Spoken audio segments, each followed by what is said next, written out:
This video is sponsored by Aquashine Exteriors, professional jet washing and cleaning services across Bournemouth, Christchurch and Poole, including Dorset, Hampshire and Wiltshire. Are you feeling it's time to get that driveway nice and shiny for when you come home? Or are you wanting to get that guttering tidied up and spotless again? They deliver this, plus much, much more. Please head into the description below where you'll find their details for their website, including the socials, Facebook and Instagram.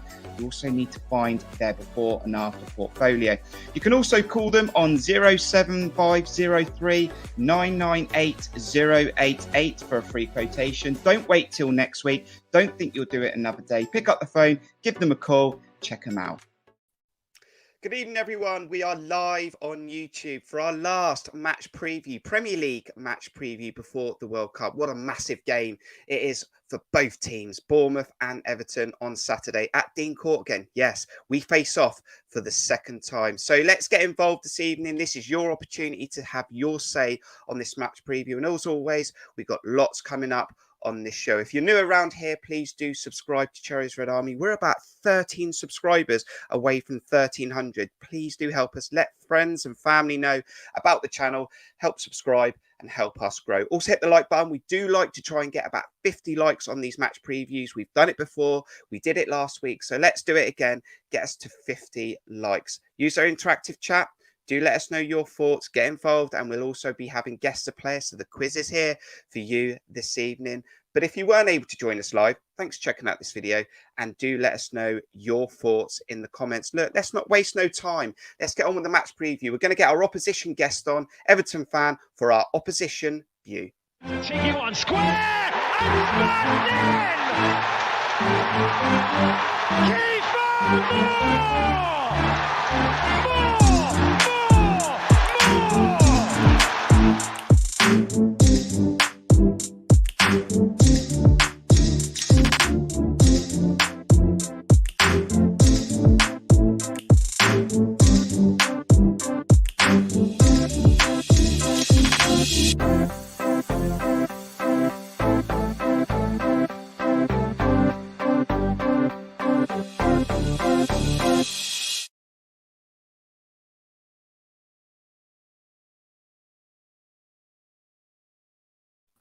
Points up for grabs. No one wants to end up in the relegation zone. For our opposition view, we've got Ian Mills from Across the Park podcast, Everton fan. How you doing, Ian?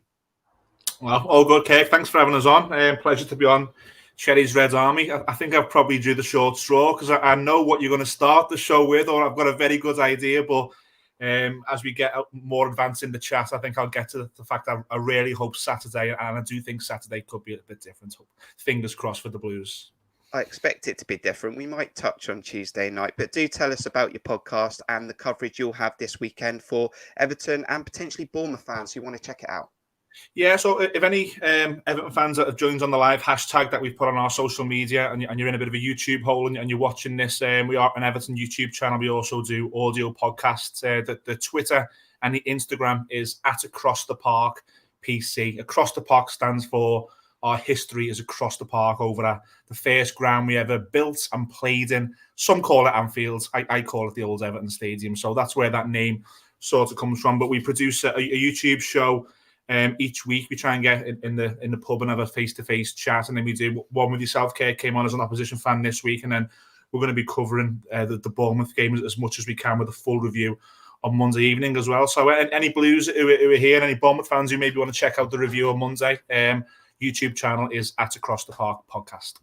Details are in the description below, and I did go on the channel and the podcast as an opposition guest. I think that comes out tomorrow, so do definitely check it out. But let's get on with this preview. And although it was a different competition, let's just touch on it. It's 1-0 up to the Cherries. I'm not sure it completely counts. It was Bournemouth 4, Everton 1 the other night in the Carabao Cup. Look, both teams are probably focusing on the Premier League, but I did feel a little bit sorry for those Everton fans having to travel down midweek to see what I thought was a poor performance from Everton. Although you did have a chance to equalise through Tom Davies at 1-0, but wasn't to be for you on the night. It was really, really poor, Kirk, and I want to be mindful of, I really don't want to be disrespectful here because that's not what we're about, but I did expect Everton to win the game on Tuesday night. I saw the team and then I started to fear the worst. I think the manager, Frank Lampard, it's probably one of his biggest errors to date, and it's thankfully not a very costly error. Going up the Carabao Cup is never nice, but you'd probably prefer that to maybe going into the relegation zone ahead of this long break. But he played a team who, for the past 3 or 4 seasons, have just let themselves down, let the fans down. There's a number of names there. You mentioned Tom Davies there. Now, I don't like criticising Tom because he's an Evertonian, he's a Scouser, and he lives the dream. And you don't really want to go too far on those lads because they care. But there is a gulf in quality between him and the likes of Andre Onana or Idrissa Gana Guy and even Alex Iwobi. And then you've got the likes of Michael Keane, Yerry Mina, Mason Holgate, who time and time again have been part of Everton games, which have seen us concede multiple goals and go on these long, unsuccessful runs where it really harms our season. And I think last season, that team that you've seen on Tuesday night, Kirk, that poor Everton, I've used this phrase on my channel before, staring into the abyss. I think Everton, if we did ever find ourselves in the Championship, I think would really struggle to bounce back. I don't think the club is ran in a way that there's a structure in place to do that. The point I'm getting at is I think he made a grave mistake in putting the personnel out that he did on Tuesday night. And up until that, I thought there was enough, because I also heard rumours over on the Bournemouth socials that you were going to make multiple changes, and I think you did as well. 9. Yeah, 9. And I think we weren't far off that ourselves. And I don't know. I think you can maybe bounce back more because you know more about your squad than I do. But I think there was more legs in your team. There was more desire to win the game. I think at certain times you looked really comfortable. There was times at 3-1, 4-1 where you arguably could have went and scored even more, and you were playing a team that looked to be maybe a division below. And again, no disrespect to Bournemouth, who've just came up from a division below. As an Evertonian, that was really disappointing for me. But I imagine, Shu, on the other foot, I imagine it was a really good night for you. It was a good night because I think winning breeds mentality and breeds confidence. And I think both teams are looking for a win, because what we normally do in these previews, Ian, is look back to the previous results. And both teams lost in the Premier League last weekend. And this is not going to get much better for you, but I do want to dive a little bit deeper into Everton. It was Leicester 2, Everton 0. And I've also seen, because as these games come around, to do some research, and that also looks like a poor day out for Everton. And I'll touch on Frank Lampard in a little bit more detail in a little bit. But talk to us about that loss, because I am hearing it wasn't a great performance either.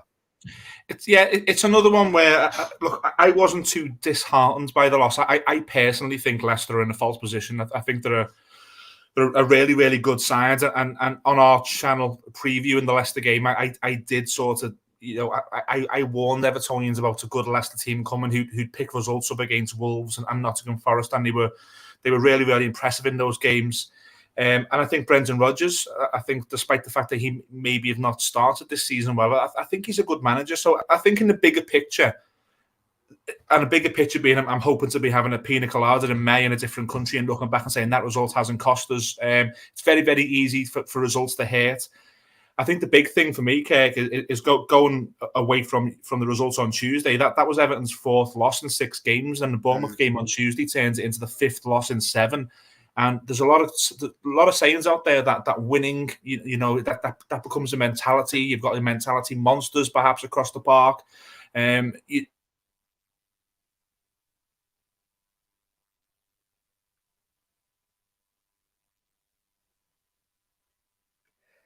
We may have just lost Ian, potentially, which would be a shame. But I think we have just lost our opposition guest.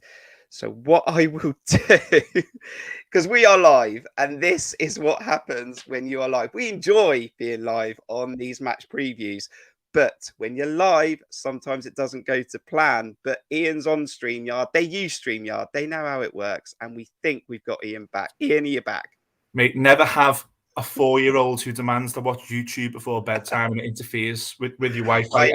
I have a couple of teenagers. I stopped them playing on the Xbox during these previews. But this is what happens when it's live. But continue where you were, Ian. Yeah, no, I don't know where I got up to there, but I think what I was trying to say is away from the results on Tuesday, the result was Everton's 5th loss in 7. The Leicester result was the 4th loss in 6. At that point, it does start to become concerning. Everton this season have not won and drew and then lost.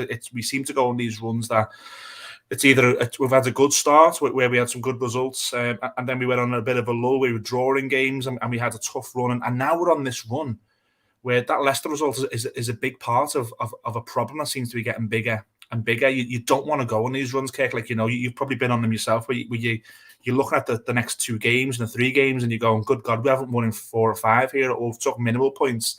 Where do we get out of this? And I think as an Evertonian, I'm looking at that, and I really, really don't want to go into this, next 65% of the season, if you will, in a position where we're already chasing our tail. I think there's enough problems in this Everton dressing room, mentality-wise, that you don't want to be in that position. You sort of want, and this, there may be Evertonians watching this and shouting at the screen, I just want a nice, safe, mid-table season. I haven't got any more ambition beyond that, because I'm a realist, and I don't think Everton have got a number of good players. I think there's 2 or 3 good players who, if you had a fire sale tomorrow, there'd be interest.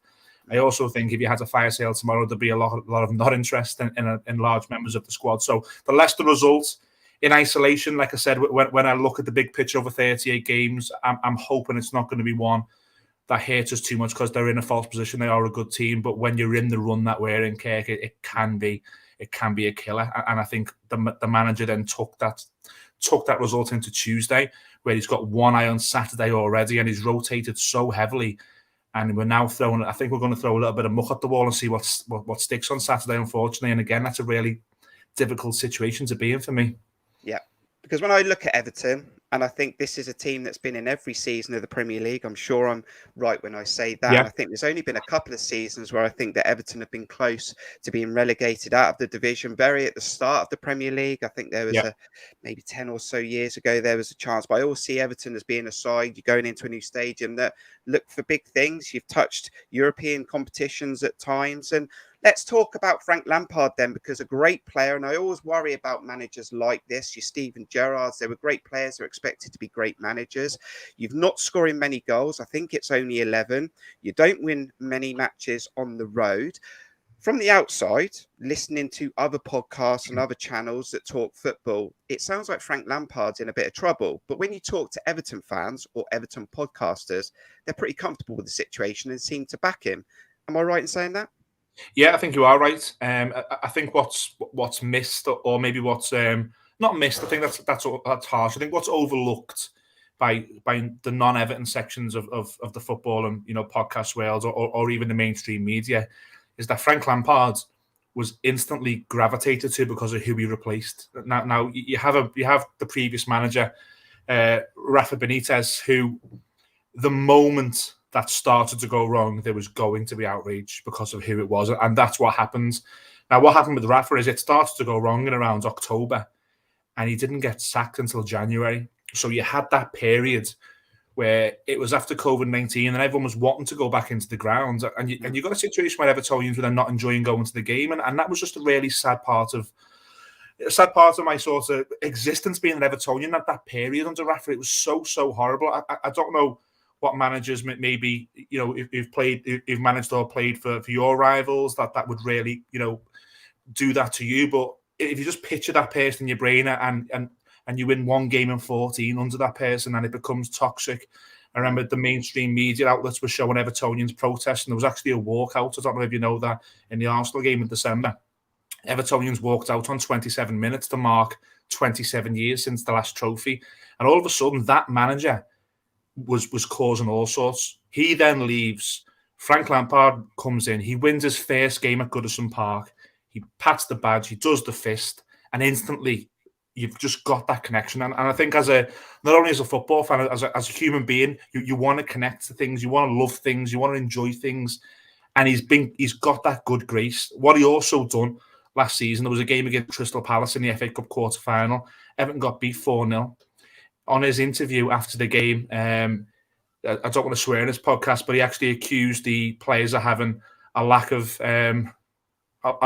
balls, if you will. And Evertonians actually, I remember a large amount of Evertonians loved that. They just said, we've been watching this for a number of years. He's built up this relationship with Evertonians where it can very quickly go wrong. If we lose heavily on Saturday, we then come into Christmas. We've got Brighton and Manchester City over Christmas, which are not easy games at all. I don't know the ins and outs and now where the club are with the FFP. I think we've got to still be very, very careful because we had two teams last season, Leeds and Burnley, who were trying to get us into the High Court in May because of how bad our club was being run. I don't think we can invest heavily. So you're then relying on how good your coach is. I do think questions are about to be asked of him. I don't think they've been asked yet, but the reason for that is I just think he's... And if I take my Evertonian hat off and I was watching it with you as a Bournemouth fan, I'd probably say he's played the game very, very well with Evertonians, and I wouldn't argue that. I think he's said the right things at times, and I think he's been guided very, very well by the people around him. But he has forged this relationship at the moment with Evertonians, and I think that goes a long way into how we feel about him.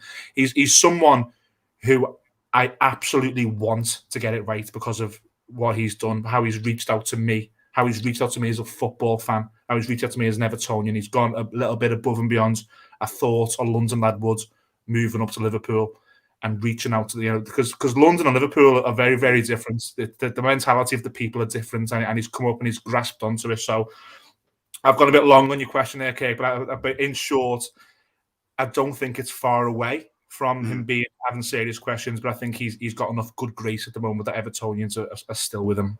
He's got some credit in the bank. Now, you've got to think about your scoreline, Ian, but you did send me something earlier, and this is your predicted 11 for the weekend.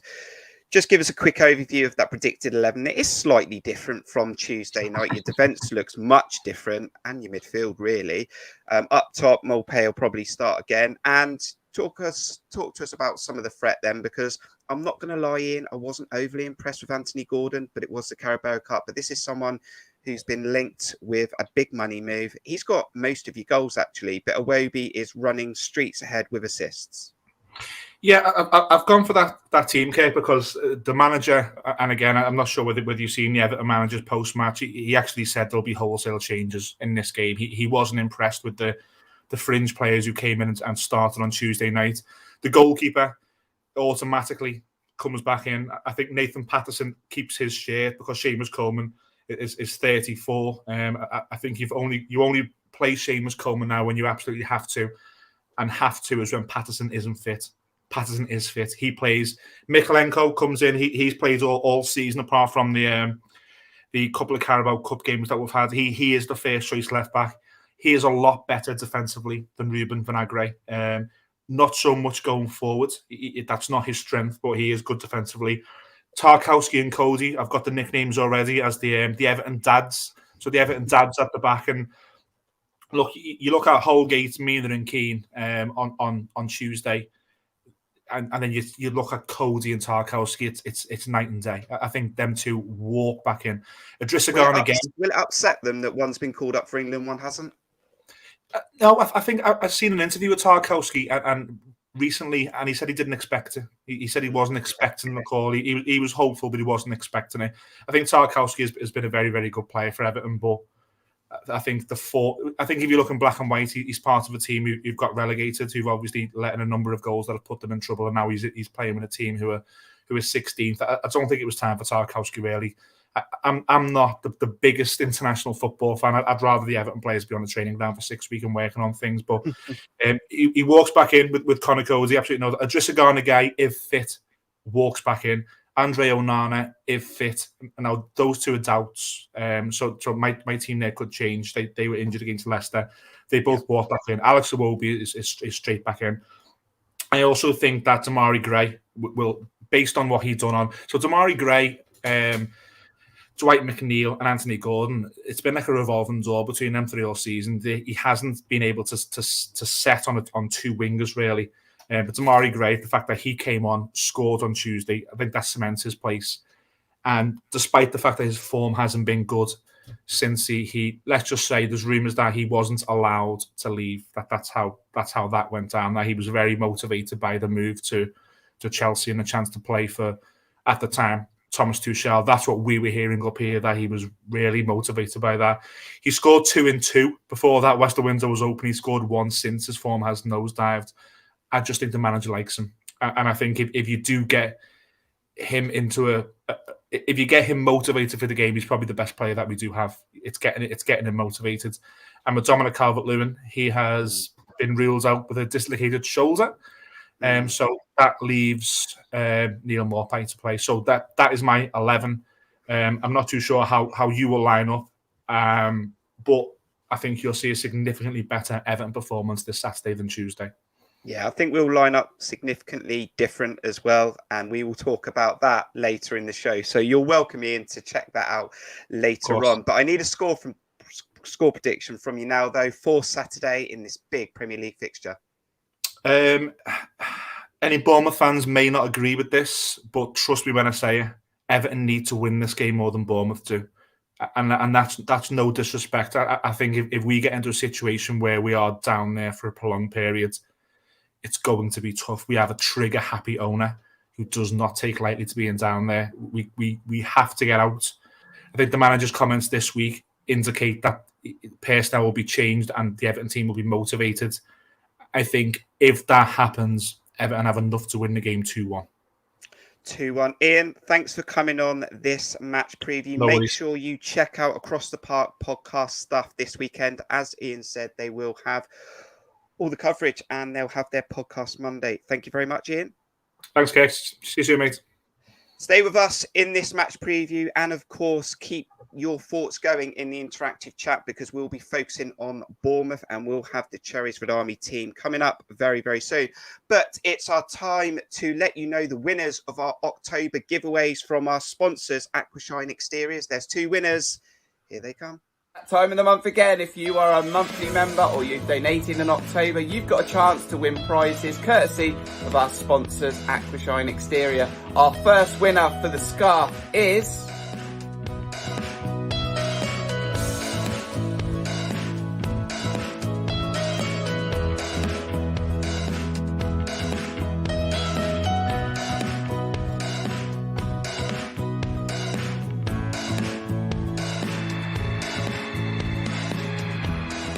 You are the winner of the AFC Bournemouth scarf, and our second prize is a Dean Court street sign, and the winner also is...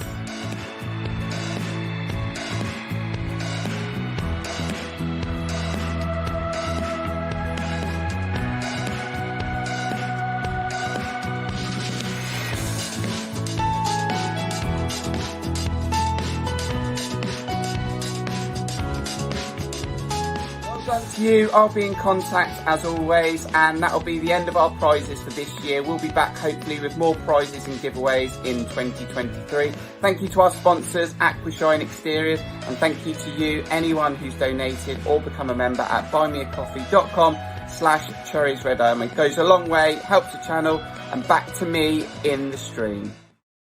Back to me in the stream. Well done to Mike and also well done to Richard. You're the winners of the October giveaways, courtesy of our sponsors, Aquashine Exteriors. I'll get in contact with you. I've got the team here for the last preview before the World Cup. John, how are you? And tell us about your thoughts, quick thoughts on that win on Tuesday in the Carabao Cup against Everton.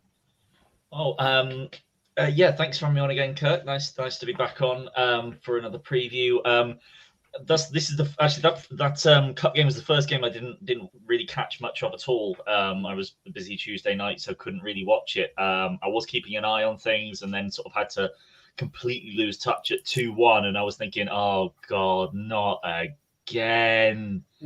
And then half an hour later, I checked back and it's 4-1, so it doesn't really matter in the end.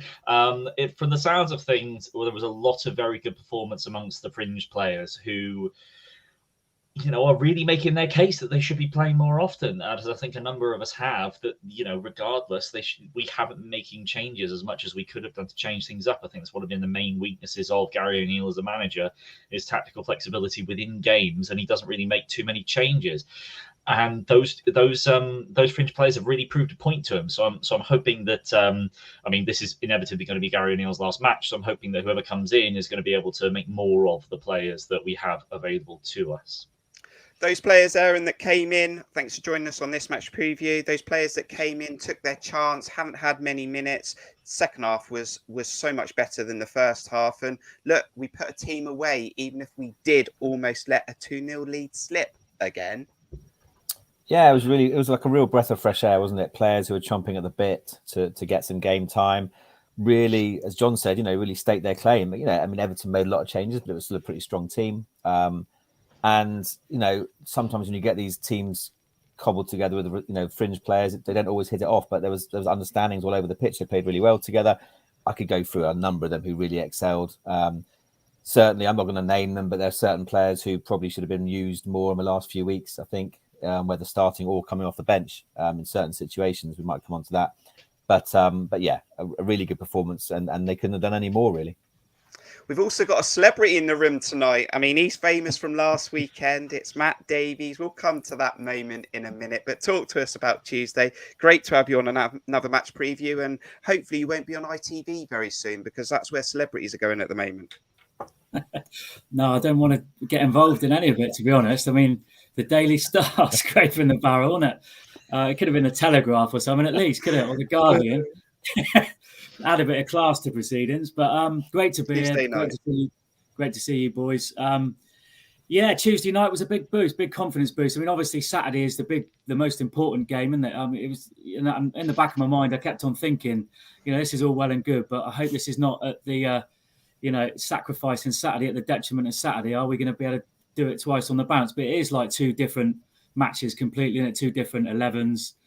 So I don't think you can read too much into it. I just think I was just pleased on Tuesday night. You want to go out and win every game, don't you? And the fact that we did that so convincingly on Tuesday after what's happened in recent weeks was a big boost. And as the boys have just said, there's certain players that really have staked a claim on Tuesday, and they've put themselves out there and should have had more game time probably in previous matches. But it's all about what we do from here, isn't it? Let's come straight back to you then, Matt, because Stephen Dyer said, I agree with Matt after his post-match chat with Tom on Back of the Net, and that's where we'll go to then, which was the last Premier League game for us. It was 4-3 to Leeds. It was our fourth loss in a row. But Matt, we were 3-1 up, and we just had to manage the game in that key time between something like 50 minutes and 75 minutes, where you just got to kill the tempo, change your tempo, break up the midfield, kick the ball out, do something. Just don't concede one and 60 minutes and then panic. And we did do that. And talk to us about that 4-3 loss at Leeds, which was great for them, not very good for us. Well, I've some of my comments. I mean, obviously, I've gone out to quite a wide audience, and there's been sort of a mixed response, as you can imagine. Some people are saying, "Yeah, I totally agree with what you're saying," and other people are saying, "I don't necessarily agree." And I should probably caveat the comments that I made and say that yes, I wasn't saying that we don't possess quality, because of course we possess quality. What I was saying is that there's not enough of it. There's not enough depth in the squad. And in the management team, there's not enough experience, and there's not enough quality in depth in the squad, and we're obviously not able to do it for 90 minutes. And be it that tactical decisions, game management, moments within matches where we have to put games to bed, and we don't do that at 2-1 up. It should have been 4-5-1 at half time, as I said on Saturday, and that's the frustration. But I was trying to just bring a little bit of realism to proceedings, really, because the sort of furore that was going on around me when the final whistle went, and even during the game, I was hearing things like, "This is a disgrace. O'Neill, you're a disgrace. Jack Stacey, what a disgrace. This is awful." And I, people were sort of overreacting, really. And you're sort of thinking, come on, let's add a degree of realism to proceedings here. We are who we are. And that was the point I was trying to make, really, is that it's always going to be difficult for us at this level. And yes, it's disappointing, but come on, let's give the players credit, because they are giving their all. The management team are giving their all, and it was just unfortunate. The game was wide open, wasn't it, from minute 1 to minute 90, really. And there was just moments in the game, even at 3-1. Although I was celebrating at 3-1, I was still thinking this isn't over. This game isn't done. It's so open, and if we can just keep it tight for 10 minutes. Whether that's whether we needed to make a change to do that, a change in formation, whatever it was, keep it tight, keep their crowd on their back. Don't give them any encouragement. I think I said that on Saturday. And what do? We don't do that. We do the opposite. We stay wide open, and they get a second goal, which is a worldie. But from there, you're thinking, we're not winning this match now. There was an air of inevitability about it, like we said on Saturday, and really disappointing. But let's not go over the top here and start overreacting about it, because there's been a couple of bad defeats. But there's also a lot of positives to take from it. I thought Tavernier was brilliant on Saturday. We've been moaning, or I have, about his end product. Well, it was there in abundance on Saturday. You know, Phil Billing pops up with another bit of quality. Dom Solanke, unbelievable at this level. Once again, there was positives to take, but it's just showing the quality when it matters, and that's what I was trying to say, and that's the disappointment. Aaron, we did do a match review after that Leeds game. That went past 2,000 views for everyone that checked that out. Thank you very much. And like David said, there are positives to take from this. Like Matt, 3 goals in the away game at Leeds should be enough to win it, though. As I said, just your thoughts again on that review, because we had a similar scenario the week before. So we had homework. We just didn't need to repeat it. And we did. We just need to make sure that we've learned again, because we can't, again, surely see it on Saturday. Well, as Matt said, look, the performance of the first 65 minutes was brilliant. It was superb. You know, we were playing some great football. You know, the Leeds fans were booing. You know, there are a couple of things where, you know, it's really unfair to blame Gary O'Neill for that, because, you know, you think the equaliser from the corner, you know, that's just poor, you know, marking. And I think Cooper's like 2 foot taller than Adam Smith, and he was clearly going to win that header, and there was just no other challenges. And then for the fourth goal, you take one for the team, don't you? Senesi had a chance. You take a yellow. Like it's unbelievable. And I think that's what Gary Neal was alluding to in his post-match. You know, you say it's just basics. You just bring the guy down. You know, let's run the whole length of the pitch. So he can't legislate for those two. But you know, on the flip side, you know, you sometimes think to yourself, you know, you got a player like Ben Pearson sitting on the bench. If he's not going to be used in a game like that, when is he going to be used? You know, a great protector. Breaks up play. He showed on Tuesday how good he can be, and he showed, you know, against Villa before he was out of favour how good he can be. You know, if against Leeds, if it's 3-1 up away, or when it gets back to 3-2, you bring him on and maybe pack out the midfield rather than pack out the defence. But so, you know, you look at it from both sides. But obviously, look, we're scoring goals again. There's plenty of positives there. We do look like scoring, but we just got to try and keep them out the other end. But it's done now. We've got to move on. It was really disappointing, I think, and I felt if it was even more possible, I felt worse after the Leeds game than I did against Spurs. I didn't think that was going to be possible after that Spurs game, but it was a real sucker punch, because we were, you know, we were better than them in so many areas of that pitch and for so long in the game, and to come away with nothing, I think even drawing the game would have been disappointing, but to come away with nothing again and have no points to show that and 4 defeats in a row, it makes, as you say, this game huge. Coming to you in a moment, John, but I am going to pick up this point from Stephen Dye. It was a poor free kick from Lewis Cook when they break away. I mentioned this on Twitter. I actually think there was 3 chances to stop that 4th goal. I think the Lewis Cook free kick's poor. It's so direct and so lofty, it's easy to head away. I think if he whips it right to left with whip on it, I think the only way you can defend that is out for a throw-in or a corner. I think then Senesi should be taking out the midfielder on the halfway line. If it's Pearson or Lerma, there definitely are. And then Lewis Cook doesn't really react to the run from the goal scorer. So, a disappointing 4th goal. But John, you're nodding your head to some of the comments there from Matt and Aaron. We've talked about Marcus Tavernier this season. He backed up his assist previously against Tottenham with another assist and goals. And that's what it's about. That's why we paid £10 million. And that's the positives we've got to take from some of these fixtures that we're not picking points up from. Yeah, 12, I believe, wasn't it? 12 million for Tavernier. But regardless, 10 to 12. The bits I was nodding along to more so than Tavernier, who obviously was great, was Adam Smith marking their biggest, one of their biggest aerial threats again. He was marking Harry Kane against Tottenham. Now, I don't know what eyes that Gary O'Neill have got, but I can tell the difference between our shortest defender and the biggest aerial threat in a box. And as much as I'm being incredibly sarcastic, I do wonder how on earth you end up creating a defensive system where you put first Harry Kane, Adam Smith is on Harry Kane first of all, which we very much got away with against Tottenham, and then against a tall centre-back. I think, you know, I understand the idea that you want to have your strikers not really marking a man. You want them defending space. You don't want Kiefer Moore to mark a player. You want him to be there and really go for the ball. And he does, you know, Kiefer Moore is an invaluable defensive player. But even then, I just feel as though I'm sure we must have a little bit more height to be able to deal with their tallest players. But yeah, Lewis, I agree with the Lewis Cook point. And I think really the free kick is just not hard enough, because the point, I think, is to loft it so that you can get Kiefer Moore to attack it. I think I mentioned it in the start, is that I think these last 2 games in particular have shown up the I suppose you could say naivety, but it's probably more inexperienced just straight up inexperience of Gary O'Neill and the coaching staff around him. Because once you've already, I can understand losing out to Tottenham in the way that we did, because Tottenham are a really good side. They bring on a couple of their really strong hitters. You're always going to struggle, but we looked like we were struggling for a long time. And the change he made got a lot of stick. But I think it was, I don't disagree entirely with the idea of the changes. It just felt as though it was maybe not the right ones. And I think that Aaron, I think it was that brought up Ben Pearson. I mean, if you're not going to bring him on for games, positions like that, I don't know why. What's the point in having him in the squad? And then against Leeds, there was massive changes made at half-time by the Leeds manager. Names escape me. It's terrible. March. But That's it, Jesse Marsh.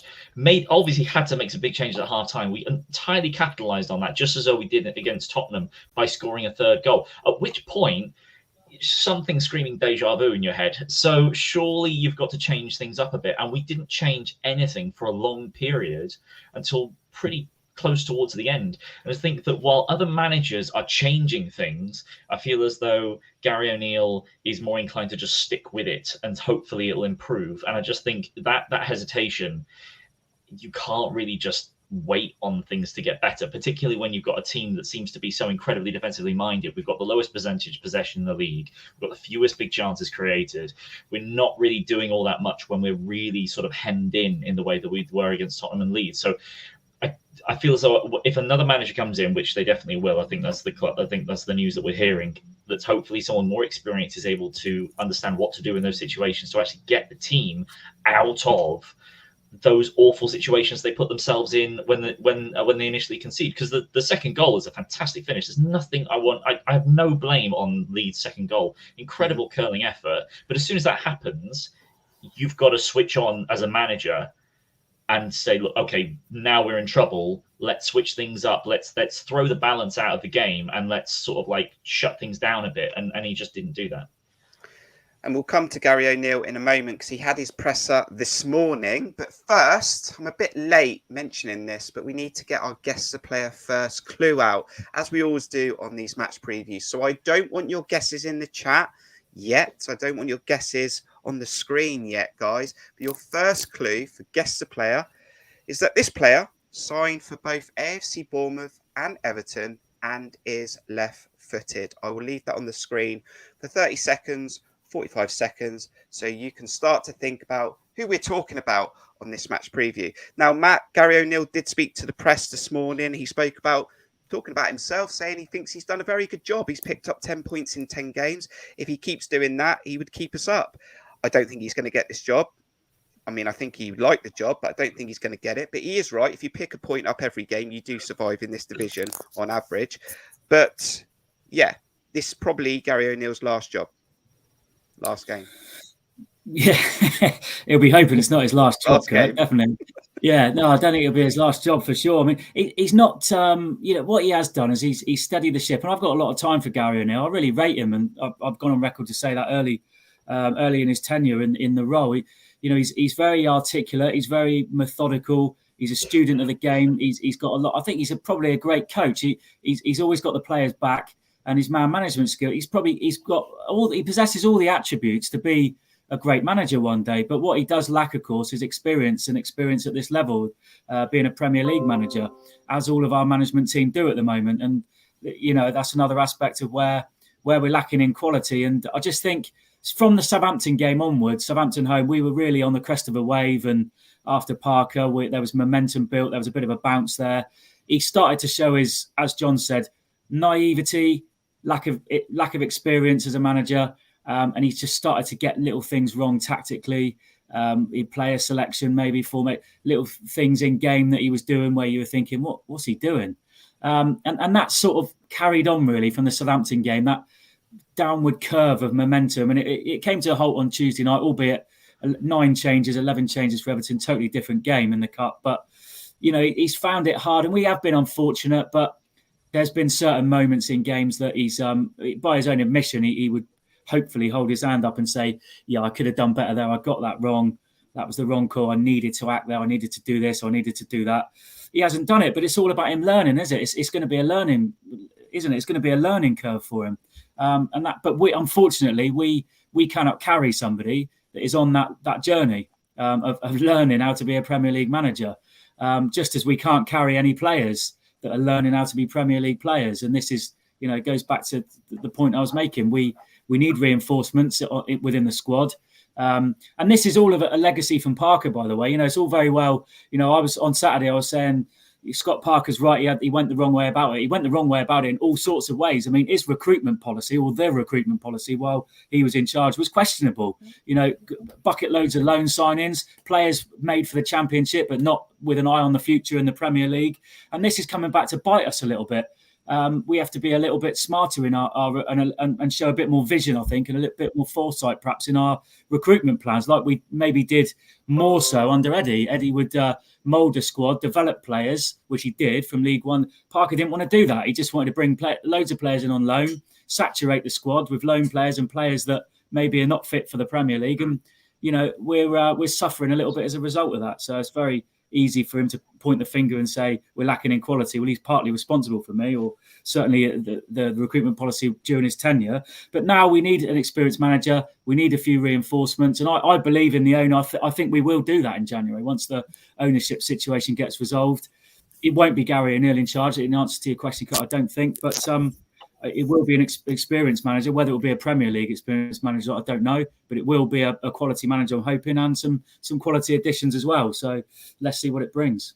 Some expected questions came his way, Aaron. He made comparisons between us and Liverpool. He even said that Liverpool struggled to shut out top teams when they were 2-0 up. And he also talked about Lloyd Kelly being our Virgil Dijk. And when you lose a player like that, it's going to hurt you. But you have had good players in this team that have defended well. Marcus Senesi has found form after moving from a different country. Mepham stepped up massively. But he talked about Liverpool, Bournemouth, Virgil van Dijk and Lloyd Kelly. Your thoughts on that? You know what? Matt kind of hit it on the head. He it's very difficult to criticise a lot of what he's done. He came in at a time when the players were on the floor, and we have been competitive in every game. And people joke about the whole competitive thing, but we have been competitive in pretty much every single game. His hand, he has been unlucky with the hand he's been dealt. We're not going to go through them all, but the many VAR decisions against us in multiple games, which cost us points.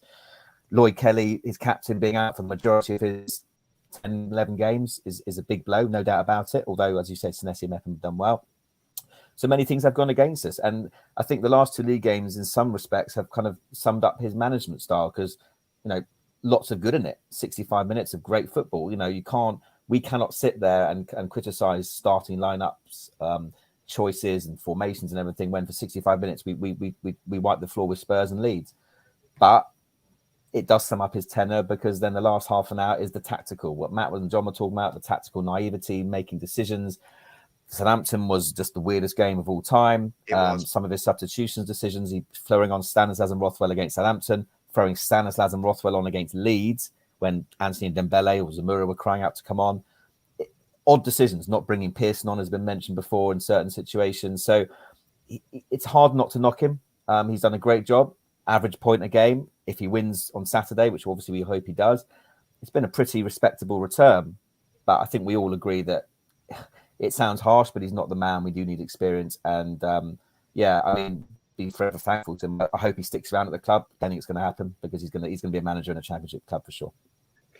I think Gary O'Neill will always deserve credit for what he's done. He stopped the rot. He lifted the team. He got points on the board. I think that Southampton result can be looked at for where we are right now. That was a weird start to the game. It was a weird game. Decisions during the game were very strange, and some decisions after that have been a bit odd as well. So yeah, he's done some good, but I think he's learned a lot as well. John, before we go into those predicted team, someone missing from Saturday that's been massive for us, probably our player of the season, is Chris Mepham. How much of a loss is that going to be? Because Everton are going to have Cody and Tarkowski, and we're going to have Senesi and potentially Stevens. Yeah, Tarkowski is easy for you to say. It is when you're getting over a cold. Yes. Yeah, you're absolutely right, Kirk. Mepham, and this is not something I think probably 90% of Bournemouth fans would have thought at the end of last season. Mepham will be a huge loss. And whilst we've had, whilst Senesi has proved himself to be a ready-made replacement for Kelly, as I thought he would be, we don't really have, a ready-made.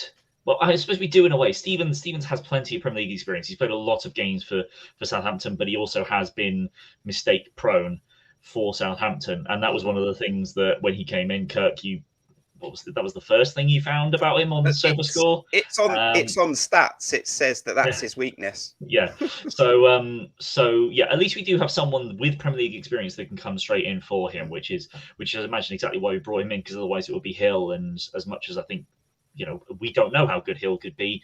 He needs to get experience out on loan somewhere, and we need someone like Stevens to come in for him. So yeah, that will be a loss, but. He's been a really, really good player for us this season, and I'm glad Stevens was able to get that game time in the cup game. And hopefully they'll be able to produce a good 90 minutes together. But it is we need every single lot of the defensive midfield to work towards making sure we concede as fewer goals as possible against Everton, because they haven't been fantastic, Everton, but they do definitely have players that are capable of causing damage, and their midfield feels particularly strong. So it's still going to be a tough game, and we'll need players to be in tip-top form. I would definitely agree with that. I think they're the second lowest goal scorers in the league with only 11. And we're going to go to those predicted 11 in a moment. Slightly different to what we normally do. But first, I'm going to get out your second clue for Guess the Player. We don't want your answers in the chat yet. But clue 1 was that this player signed for both AFC Bournemouth and Everton and is left-footed. Clue 2, this player also signed for Newcastle United, making 121 appearances according to Transfer Marked. And I will leave that on the screen for a moment. So we're going to go into the predicted 11, and we normally just pull up a football pitch and we talk about it, but I've gone slightly different this evening. And who shall I pick first? So what I've asked from the guys is to give me their predicted 11. I'm staying out of it. I'm just presenting the show. So who should we go to first, guys? And if you want to let us know which one you prefer, because actually they are different. I was worried that maybe all three might be the same, but they're really not. They're very similar, but not the same. Let's go to Matt to start with. So Matt, I'm going to give you 1 minute to tell me about your predicted 11. I'm going to show it on the screen. If you like Matt's predicted 11, do tell us in the chat. There's your predicted 11, Matt. And there's a few formation options that could go into this 11 that you've picked. Yeah, that wouldn't be the format. The one that you've set it up in wouldn't be mine. I don't like Tavernier on the right. The reason I've gone with Smith and Zamura back in is because I like to put square pegs in square holes. And I think the imbalance on, I know you're a fan of this as well, boys, well, particularly you, Kirk. Yeah. The imbalance that we've had on the left-hand side with Smith at left back at home to Everton, I feel like we need to get our fullbacks overlapping, bombing forward and supporting, as well as doing their defensive duties. I think we've got an opportunity to do that with Zamura and Smith. Left foot, right foot, both got pace, both got energy going forward. And Smith, I can't drop it. Could have gone Fredericks, but I haven't been that impressed with Fredericks in recent games. It's got to be Stevens and Senesi, I think, because Mepham's out injured. Travers in goal. Cook and Lerma will undoubtedly come back in. Marcus Tavernier, you cannot drop. He was unbelievable last Saturday. Finally getting the end product from him. I would have him on the left. In more of a three, but with Tavernier slightly more advanced and linking up with Zamura down that left-hand side and just bring Bill in across.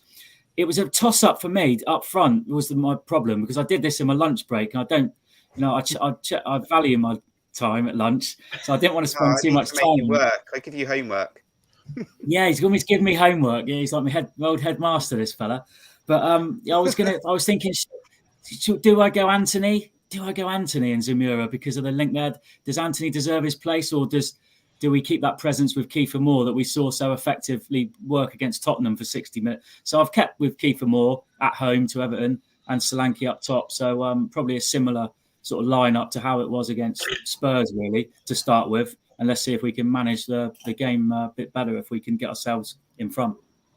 don't worry about the formations too much, because there are a few ways that these players can go Yeah, into it. It's definitely. more, Yeah, it's gotta be more fluid. thinking about just the 11. And as we come to Aaron's, he has gone for Travers, Fredericks and Smith, so the two right-footed fullbacks. Remember, he's trying to predict what Gary O'Neill will do. Senesi, Stevens, Cook, Lerma, Tavernier, Billing, Solanke, Moore. Talk us through what you think will happen Saturday, Aaron.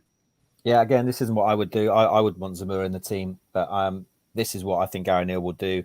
I'm not entirely sure whether he might go to a 5, and it's very, especially with Stevens being there, he might, because he did this quite early on Tuesday with Stacey tucking in, he might, so forget the formation there. It might be a case of Smith, Stevens and Senesi together, as we've seen before, but, flexible between a 4 and a 5 quite, throughout the game. So Smith, maybe Stevens, Senesi, and then you got Fredericks and Tavernier, obviously, as wing backs, pushing forward as much as possible. But as far as the personnel go, I think this will be the 11 players, whatever formations ends up in. Again, not necessarily what I would do. The only other thing potentially is I don't think he'll do this, because I thought Stevens did pretty well on Tuesday, and he's up against Mope again, and potentially he handled him okay. But the other option is to put Lerma at the back just for one game, because I know he trusts him there, and that will enable Pearson to come in. But I don't think he'll do it. Yeah, the top line looks very similar to Tuesday, although Gray come off the bench. It's the defence for Everton that's very much changed. Yeah. Let's move to John and see what he thinks then, as Gary O'Neill's predicted 11. Again, a couple of formations that this could work in. He's gone for that balanced full-back of Zamora and Smith. He thinks Gary O'Neill will go down that road. I thought Zamora was not great at the start on Tuesday, but very much grew into the game, and he was very good in the second half before he came off. But you've gone for Anthony to start this game, John, and Billing to play behind Solanke in however he works the formation. Talk to us about your predicted 11. I mean, part of the reason for this is because it would be a different formation and players again. And I think I made the point that I think in 11 games, he's played 11 different sets of players, or at least put them in different positions. I would be really disappointed if he played Fredericks. I think Fredericks has been, I think I got called out on Twitter for having a go at Fredericks after his first couple of games. I do think he's been our worst player of the season, probably, so far. And I think that he really hasn't done as much as... Sorry? I probably agree, John, to be fair. Yeah. I think in particular the last few games, I don't think he's added anything apart from one or two crosses. So I definitely prefer Zamora and Smith as the fullbacks. Senesi, Stevens, Travers are already set. Cook, Lerma's not going to change. I think he will definitely play Travers as a right mid, because one of the most important things for O'Neill is having... did I say Travers? I meant Tavernier as the right mid, because he always wants Tavernier to be able to play as a winger and as a wing back. It's just something that is dyed in the wool for O'Neill. He absolutely loves having a player that will turn a back four into a back five. And Tavernier does that. He's got legs to run for days and has clearly shown that he can do it going forward. So he needs to be able to slot into right wing back, and Smith does what is probably best for him now. It's sort of slot into more of a right centre back position and create a back five defensively. The reason that I would hope that O'Neill would go into this kind of formation, and I feel harsh for dropping Moore here, but I think that we're able to play a lot better through midfield by having a Billing, Lerma, Cook midfield partnership, and having Anthony and Zamora on that left-hand side to be the attacking sort of triumvirate on that left, as we did in the Championship. This is Everton that aren't doing very well, are in really poor form. We've just thrashed 4-1. Even if it's going to be 8 or 9 changes, there should be a lot of confidence for Bournemouth to go into this game thinking, no, we can be the better side here. We haven't had more possession than an opponent in any game bar one match, which I'm trying to remember who that was against, but a couple of weeks ago, maybe, I think. But we can dominate this game. Everton have got a decent midfield, but we can be pretty strong as well. And I think Solanke is limited a little bit by having Moore take that central position a little bit more where I think Solanke wants to be. So yeah, any of our formations I think could work.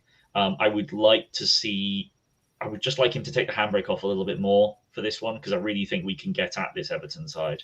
Anthony deserves a start. I think he's scored against Forest. He scored against Everton. he comes on and has an impact. I think he's got, I guess, the best goals per minute ratio so far for Bournemouth at the moment. He's taken Moore's spot in that. So, I think he deserves a shot. And I still really like that partnership with Zamora and Anthony, as I think most Bournemouth fans do. And he's got a great celebration as well. There are your predicted 11. No, it's not his, but he pulls it off well. Those are your predicted 11 then on this match preview from Matt, Aaron and John. Look, if you're watching this back and you weren't able to catch us live, do let us know your thoughts in the comments. Which one do you prefer? But there are options. I do like all of them. Well, I do want the left-footed fullback, and then I want the right-footed fullback. Aaron wants this as well, but he's predicting what Gary O'Neill might do. Right, we'll do guess the player right at the end of the show. So I think it's time for us to get your score predictions in the chat. What do you think the result will be on Saturday in the Premier League? Crucial game for both teams between Bournemouth and Everton. Get those scores in the chat right now.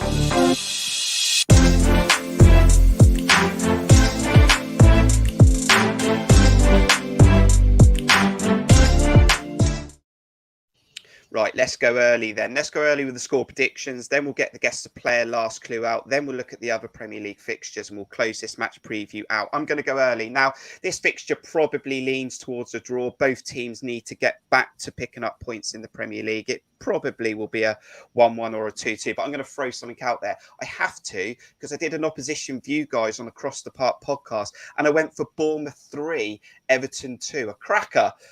Maybe we go 2-0 up and then it's 2-2, but this time we go 3-2. I'm coming for sensible now scorelines in the room from you guys to make things a little bit more better. We'll love a 3-2, but I'm not sure it will be that. But hey, I'm throwing it out there.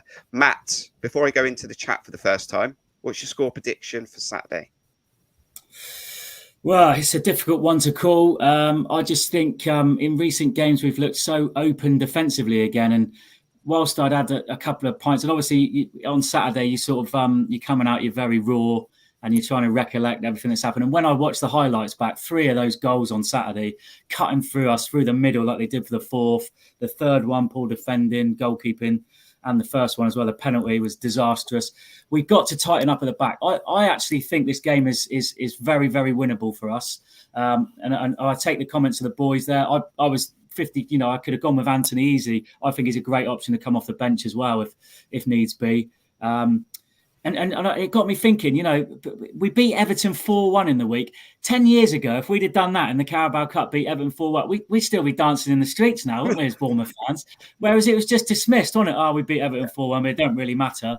Imagine doing that years ago. We'd have never, ever forgotten it. It would have been a moment to treasure, wouldn't it? A night to never, ever forget. And that puts it into perspective about how far we've come. But anyway, I'm going off piste here.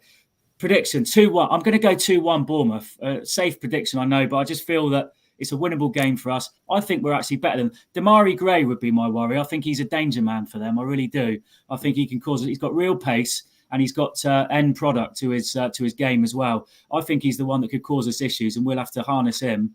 But I do think that there's a win. There's a man for man. I look at their team against ours and I think they don't scare me. And this might come to bite me back on Saturday, but they don't put the fear of God up me at all. And I think we've got players. Yeah, so I think we can win the game as long as we show the attitude that we have and give everything to it and play some good football and make things happen for ourselves. 2-1. Back in those days, Matt, we would have been sleeping in the concourse just trying to buy tickets. But here we are now in the Premier League. It puts it in perspective, mate, doesn't it? It really does. You have to pinch yourself sometimes and get realism. Right, let's get some scores out from the chat because Matt's gone for 2-1 and Mark Singleton's going to agree with you, Matt. He's going for 2-1. David Codron from Australia, who joined us on our last match preview last week, he's also going for 2-1. Stephen Dyer up north massively loves the Cherries. He's going for a clean sheet 2-0. So is Carol Toller. And for the first time this evening, Chris is going to get out the famous 3-1. We'll hold there on Chris Hubble and we'll come to Aaron for your score prediction. Bournemouth beat Everton 4-1. We win this game on Saturday, don't we? I'm confident. I am confident. As I said, you take the best bits in your mind about the Spurs game, the way we ripped into them, the way we ripped into Leeds. There's clearly talent in this team. There's clearly goals there. I think I'd like to see Keith and Moore in the teams. I think, we proved with him as a focal point, scored a lot of goals in the last couple of games. So we are scoring again. I think a lot does depend on their midfield fitness. I think Kaye and Onana are two massive players for them. If they're fit, then that could be a problem. If they're not, then they're going to go back to some of the midfielders who played on Tuesday. So that could be a big decision. But yeah, I'm confident. I also think I don't think we're going to keep a clean sheet. I never really do. But I think we'll win 2-1 as well. I think it'd be a great atmosphere on Saturday. And I just think, the last game before the World Cup, everyone will be up for it. And if we take our chances, which I'm sure we can, slight worry without Meps, as has been mentioned already. So that is a worry. And they have got players who can hurt us. But yeah, got to be confident. 2-1 win. 2-1 as well for Aaron. Let's go back into the chat as the famous returns straight away for another 3-1 from Dan Chase. Morgan's going for VAR 0, Everton 2. Come on, Morgan, bring in a Bournemouth score as well. The creator of the famous 3-1 is Sammy, and she's also going for 3-1. And Paul's also going to lean towards the famous 3-1 with Solanke, Billing, and Samora. Jean doesn't even care. He just wants a win from the Cherries, whatever the score is. Morgan's back in with a 2-1. That's better. Thank you very much, Morgan. Heather's going for a clean sheet, 3-0. Trav's building his confidence with a clean sheet. Alan's going for a 2-1, nervous 2-1. Paul Horry is going to match Heather with a 3-0. John, I'm coming to you for the final score prediction on this match preview. It's wins all round. Yeah, I'm going to join that. I'm going to copy Sammy. I'm going to go with 3-1.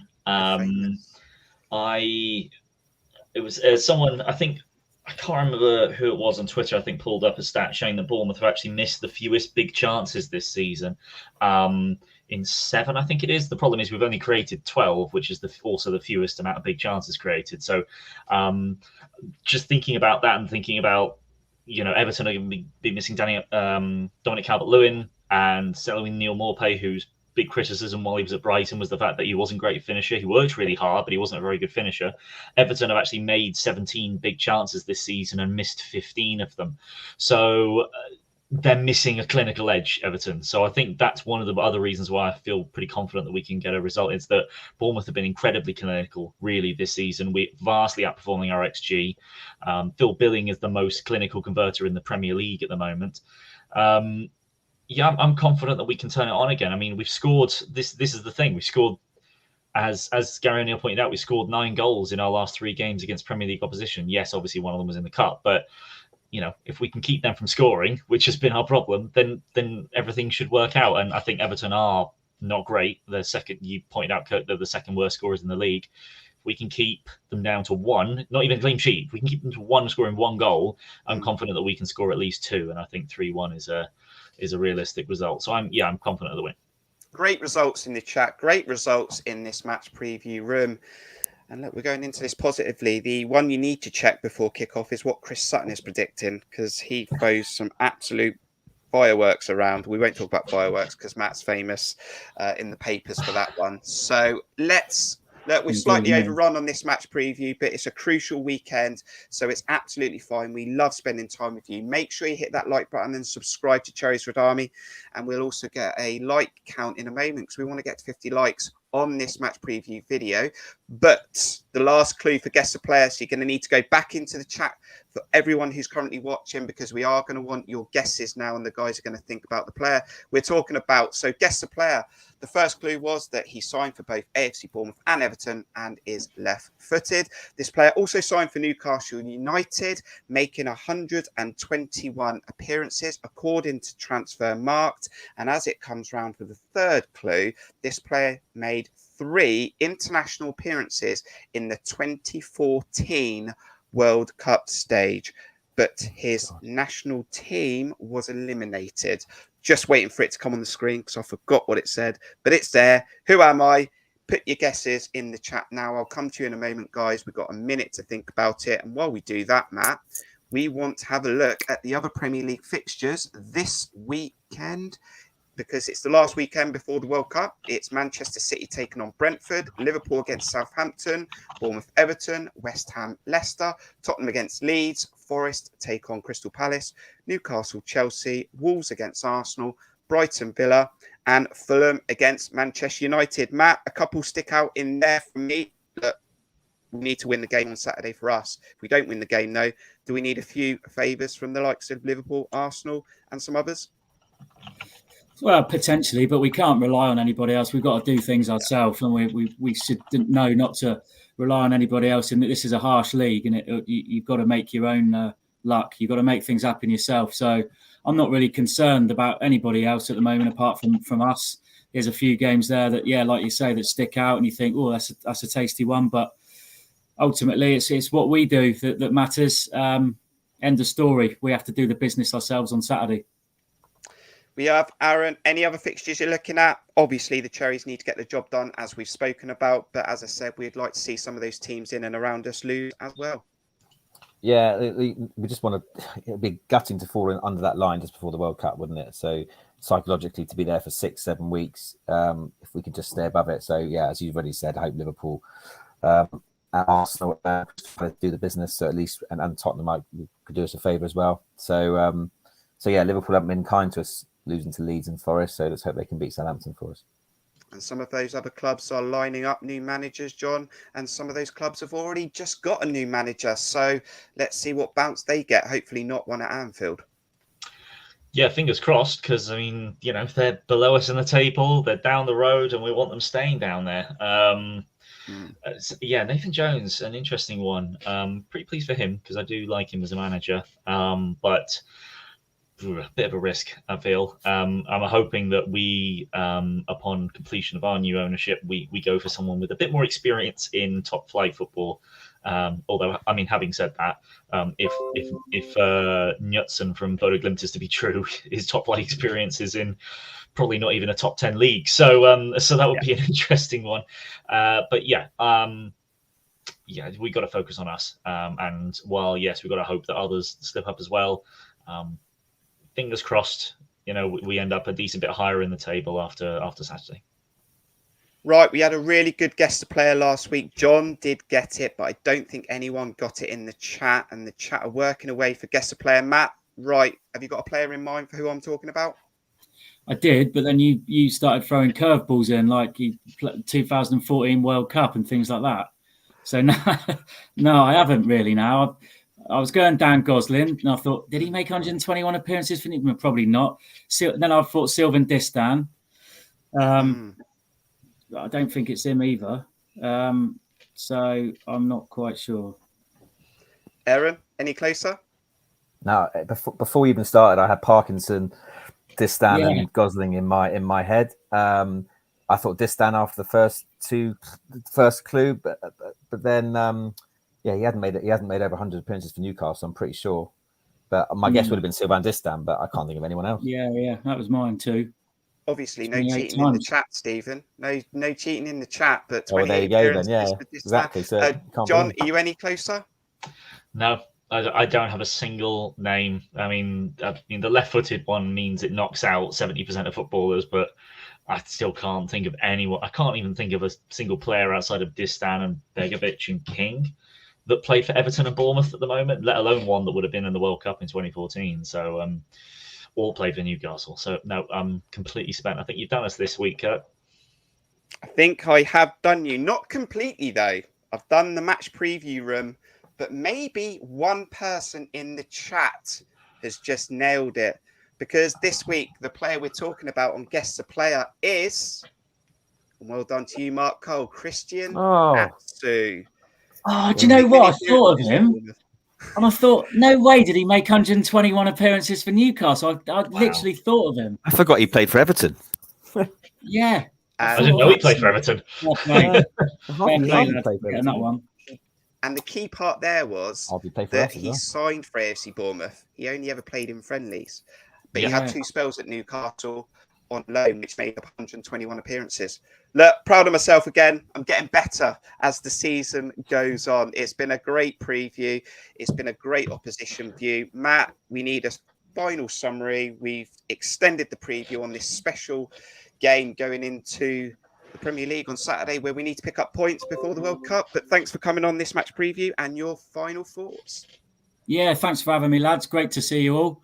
Final thoughts are, let's just make the most of this on Saturday, both as a fan base and as a team and as a club. Let's just get behind the team, give it everything that we've got from the stands, and let's hope the players replicate that on the pitch. I'm sure they can. You know, they will give everything. They will give everything for the cause. We see that. We see that week in, week out. Nobody will ever question that. And that's all I want to see, really. And that's why I wasn't too despondent. I was despondent last week, but I wasn't angry or bitter because I could see the players are giving everything. And that's what I'm talking about. Let's be realistic and let's get behind them. Aaron, you'll be travelling up for the game with the boys. You always look forward to a fixture for Bournemouth and you're feeling positive with your score prediction. Looking forward to it. Yeah, can't wait. You know, we're going to miss it for a few weeks. So, yeah, can't wait for that. It does feel very much like the end of an era, really, because we know that by the time we play next, we'll have a nice new owner. We will pretty much have a nice new manager and a lot of expectations. So this is kind of the last game of the Elphick, O'Neill, Bootroom Boys, Cooper era before we hit the big time. So, yeah, it's going to be a big occasion and. Yeah, as I said, just get something off out of the game and stay above that line. John, thanks for coming on. Another match preview. Credit where credit due. Gary O'Neill does deserve the credit because it could be his last game in management for AFC Bournemouth on Saturday. Yeah, absolutely. And as Paul Horry quite rightly puts there, I do hope that the fans do give him a good send-off. I think he probably is well aware that he won't be getting the job. And from the sounds of things, Luton, who obviously have just lost Nathan Jones, are interested in bringing him in, which I think would be a fantastic first step into permanent management for Gary O'Neill. I think it's probably about the right level for him, a team that are mid-table in the Championship with aspirations to get even higher. And yeah, he's still got a lot to learn, but he's shown just in the initial period, well, I don't think it would have been hard for someone else to come in and pick the players up from rock bottom, where you know, Parker was kind of stabbing them all in the back whilst on camera. He's you know, he has done well. He's clearly still inexperienced. I think clearly other managers that have made changes in matches that he hasn't adapted to, and we have suffered for it. But if you get a point per game in the Prem for a team that's got the 20th, essentially the 20th strongest team in the division, you're doing a good job. And I think that will be remembered. He will be remembered fondly, I'm sure, by Bournemouth fans as someone that got us through a tough period, leading us into what hopefully will be the next evolution of AFC Bournemouth. And of course, we won't be able to make any new signings before we come back on Boxing Day against Chelsea, but we will have a new manager. So wishing all the best to Gary O'Neill and best of luck to him and the guys on Saturday. Thank you to Aquashine Exteriors for supporting the channel. Also, thank you to our monthly members or anyone who's donated. We've had quite a few donations recently. It helps us do these types of videos and interact with you. So thank you for that. And you can become a member or donate at buymeacoffee.com/Cherries Red Army. There'll be the usual content that will get out for you this weekend, before the game, after the game. We'll get some reaction and the content won't World Cup. We will still bring you content. We'll review the season so far. We'll get some chat interviews out for you. We might even do a bit of England stuff. You need to follow our socials. If you're on Twitter or Instagram, do follow us because that's where you're going to find most of the news. And also, if you hit the notification bell on YouTube, that tells you a lot. And follow our community because we'll put some posts out. So look, we're not going to stop when the World Cup's on. We'll still keep going. We'll still have interactive streams so we can still discuss the Cherries because I'm sure lots is going to happen, potentially a new manager. Thank you to everyone who's joined us this evening and anyone who's watched this match preview before the fixture on Saturday at 3 p.m. But we've done all the talking. It's up to Gary O'Neill to pick the right team, put the team on the pitch that's going to have the right mentality and hopefully win the fixture because we feel confident after Tuesday that we can beat Everton, a team that don't score many goals. They're not doing a lot and they're only one place above us. And the most important thing is that we're above that line, that relegation line at 5 p.m. on Saturday. This is your match preview, though, for Everton. Thanks to John, thanks to Aaron, thanks to Matt and Ian from the Everton podcast. And we'll see you on the next one. Up the Cherries. Up the Cherries.